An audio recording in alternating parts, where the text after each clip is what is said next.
Hi B-Schoolers, it's Rachel Bowditch over here in London on what is a very grey and blah day where I can understand why they drink a lot of tea in this country. I firstly want to say thank you for all the advice and support you've given me in B-School in the last couple of years or year and a half, and want to give back to you by providing some information with you about international business. Now, international business is one of my sweet spots. I studied a Master of International Business around 15 years ago now, and have been working internationally since. So I speak German and I've lived in Germany, in Dublin, as well as over here in London. I've worked in over 16 countries on projects where I've been based in the countries for quite a lot of the time, and naturally the German speaking ones have been part of that. So, and I've worked with everyone from one-person startups, just starting out, through to companies that are wanting to go into international markets for the first time, through those going through funding rounds, sometimes overseas, right up to corporates with 3 billion annual revenue. So, then everything in between, so all sorts of sizes.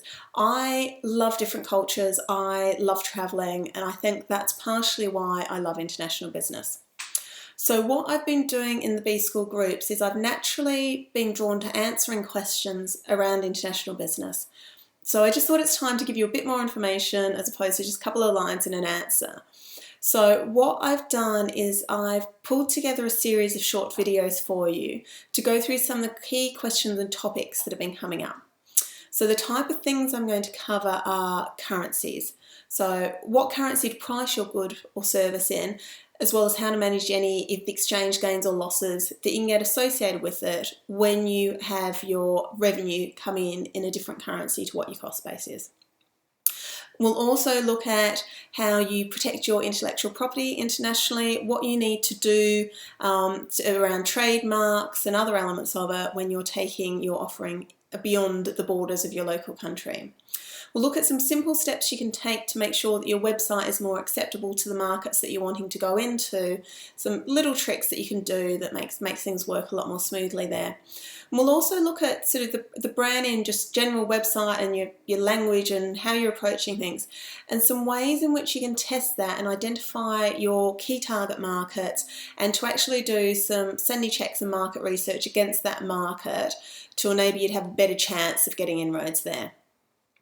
For the physical product-based businesses too, which I'm one of them, I've got a physical product business, we will look at international freight and logistics and customs, whether that's importing your raw components into the country or exporting out to your end consumer. We'll look at some tips and tricks around that. So all of this is going to come from what I've learned over the years, or come from my personal experience in business, as well as all the conversations I've had with people in various other businesses when advising with them. So if you want to get hold of these videos, then pop your email address down below and I'll start sending them out from next week. Also, if there's anything else you'd like covered, I'm more than happy to chat about any aspect of international business.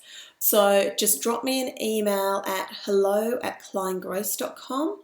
So it's hello@kleingross.com, German for small and big, just put together. Or drop me a note in the B-School group, and then I'll happily prepare extra materials around those, or just answer your question directly.